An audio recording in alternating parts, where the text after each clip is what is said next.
Heart touching story. दूसरी सास। घर में चारों तरफ रौनक बिखरी हुई थी, मेहमानों से घर भरा हुआ था।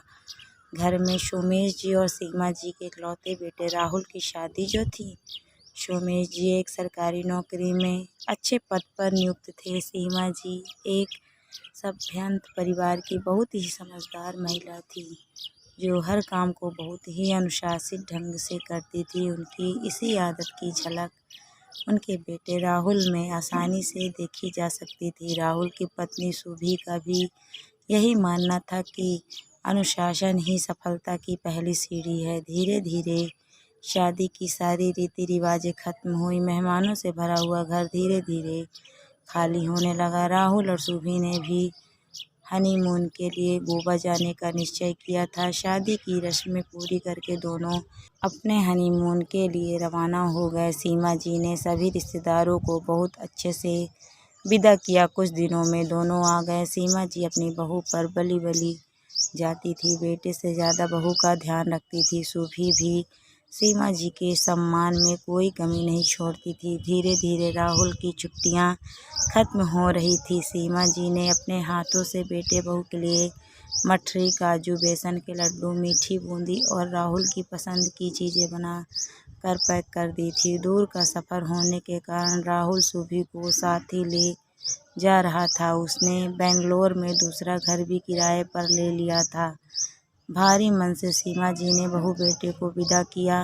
वहां पहुंचकर सुभी ने भी अपना घर अच्छे से सजाया। राहुल और सुभी एक दूसरे का साथ पाकर बहुत खुश थे। सुभी ने भी वहां पहुंचकर प्राइवेट कंपनी में जॉब ज्वाइन कर ली थी। समय के साथ उन दोनों की घर गृहस्थी भी जुड़ने लगी। घर का सामान अधिकतर राहुल ही लाता था और शायद इसी वजह से रोकता भी बहुत था। सुभी फ्रिज में इतना सारा दूध क्यों इकट्ठा हो गया है?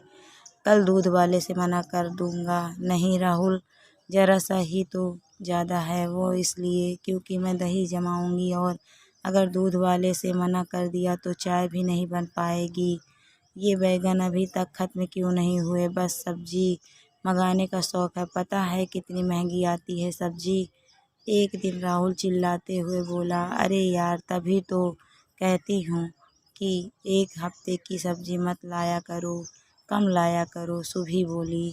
सुपर मार्केट और सफल राहुल के ऑफिस के रास्ते में पड़ता था, तो ऑफिस से लौटते हुए ही सारा सामान ले आता था। सुभी उससे बार बार, देखो ना राहुल, तुम एक साथ इतने फल और सब्जियां ले आते हो, फ्रिज में भी इतनी जगह नहीं रहती कि सब इसमें आ जाए। कौन रोज रोज लाइन में लगे, इसीलिए इकट्ठे ले आता हूँ। राहुल बेपरवाह से बोला, लेकिन आजकल सब्जियां इतनी अच्छी नहीं आती कि फ्रिज में भी 7 दिन तक चल पाए। सुभी राहुल को समझाते हुए बोली, पर राहुल नहीं सुनता। कई बार तो सुबह खाना ना खाकर फल ही खाती थी, जिससे वो खराब होने से पहले ही खत्म हो जाए। एक बार सुबह के ऑफिस में बहुत ज़्यादा काम आ गया। वो ऑफिस में व्यस्त रहने लगी। राहुल घर आकर रसोई की शेल्फ पर भरे हुए सेब और मौसमी की टोकरी रखी देखी।